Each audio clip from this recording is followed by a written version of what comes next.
Good morning, Arizona. Welcome back. It is 6:44. We are about a year away from the 2020 elections, plus a couple of days. And one of the most closely watched races is right here in Arizona. Talking about the race for U.S. Senate between Republican incumbent Martha McSally, appointed to the office by Governor Doug Ducey, facing a challenge by Democrat Mark Kelly. Yeah, and latest fundraising numbers shows that Mark Kelly outraising Martha McSally by a big number, too. Kelly bringing in nearly $14 million, while McSally has brought in about $8.5 million at this point.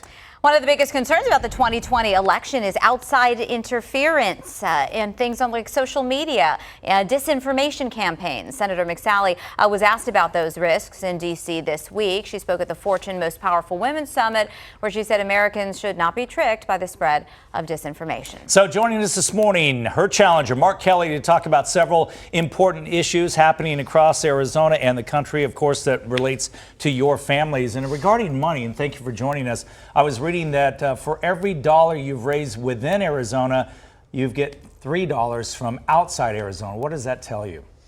Well, that's actually a lot when you consider the size of the state of Arizona for a campaign like ours. And, you know, we're really proud that we have nearly 150,000 different contributors from all across the country, and about 25% here in the state of Arizona, which compared to a lot of other campaigns is significant, and it's important.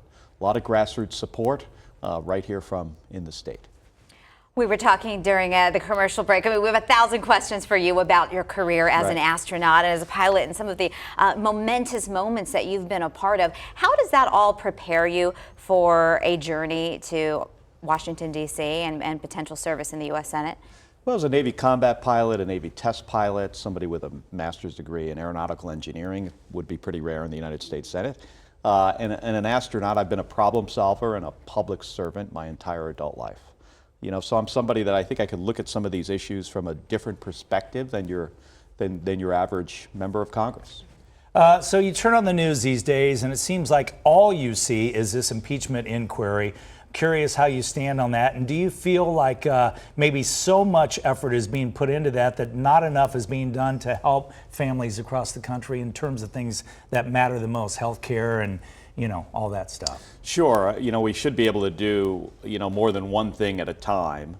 But before I went into the Navy, you know, I swore an oath to support and defend the Constitution. The President did that as well.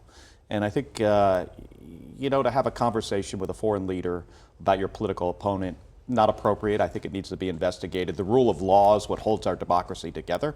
But we should be able to do more than one thing. And as I travel across the state of Arizona, you know, people they're worried and they're struggling, and you know, there are families that have higher education costs, higher housing costs, higher health care costs, who often haven't seen their wages rise in a generation.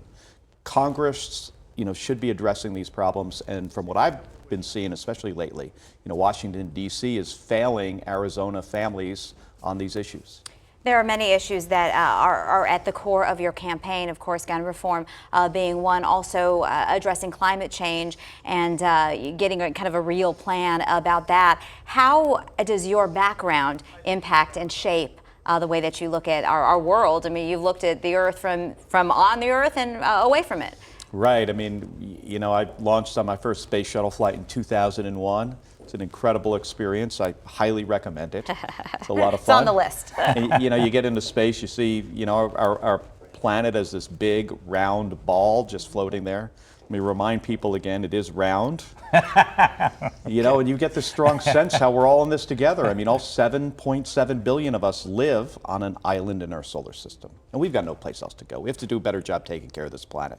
We've got to get off of fossil fuels. We've gone from 250 to 415 parts per million of CO2 in the atmosphere since the beginning of the Industrial Revolution. And we've got to tackle this. We don't have to panic. You know, it's like being on the space shuttle. You know, the red light goes off. You don't panic. You work through the problem. And what that means is we've got to get onto more renewable energy, like solar, which could be a good thing. You know, here in the state of Arizona, it could be good paying jobs. So we could be at the winning side of this if we choose to do that. That's why this week I'm, you know, spending some time on, you know, looking at, you know, solar energy. I'm going over to First Solar later today or tomorrow. And you know, we've just got to make a decision to tackle this problem in a smart way. We know how you feel about gun control for obvious reasons, but you know, you got those people out there who say don't touch my guns, other people who say we need to get rid of the long rifles. What do you do to make everybody happy with that particular? Yes, so you know, my entire adult life I've been a gun owner. You know, I got my first gun while I was in the Navy. I've probably owned more firearms than your average Arizonan. I'm a supporter of the Second Amendment, but you know, we need stronger gun laws to make it more difficult for felons, domestic abusers, suspected terrorists, people who are dangerously mentally ill from accessing firearms. And you could do that in a smart way without negatively impacting the rights of responsible gun owners. I mean, that's clear. And when you do that, you have less gun violence. I mean, we could be a much safer state and a much safer country if we would pass things like background checks for all gun sales, red flag laws, stronger domestic violence legislation, common sense steps that most Arizonans support. Polling shows that most Americans are moving in the direction of supporting this, yet we see the tremendous influence from lobby groups like the NRA. So do you see that as being an issue that is going to be relevant in your particular campaign with Senator McSally? Hey, corporate money in politics is always an issue in campaigns across the country. It will be here as well. That's why I'm not taking any corporate PAC money. Not true of my opponent. You know, this is when I announced that I was going to, you know, run for the United States Senate last February. One of the first things I said is we got to get corporate money out of politics. So I'm not going to take any corporate political action committee money. And when that comes from, whether it's the gun lobby, whether it's the big pharma, oil companies, it makes it so much more difficult for U.S. senators to solve these problems. One quick question left, and we're out of time. It seems like candidates, when they go to Washington, always say this, especially new candidates, that they want to reach across the aisle and work together like people want. Do you honestly believe that you can do that? 100%. You know, Arizona deserves an independent voice, you know, in Washington, D.C. You know, I didn't agree with like everything that John McCain did, every vote he took. But, you know, at the right time, he would reach across the aisle, wasn't incredibly partisan. We need to stop the partisanship. You know, everything doesn't need to be political. U.S. senators and members of the House need to be making decisions that are in the best interest of Arizonans, best interest of our country. And you're not going to accomplish anything without, you know, without reaching across the aisle. I mean, we need more moderates.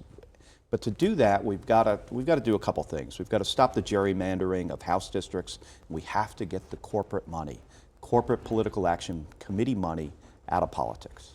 Mark Kelly, thank you so much for joining us today. It was great to meet you, and also our best wishes to your wife. Thank you very much. Thank you.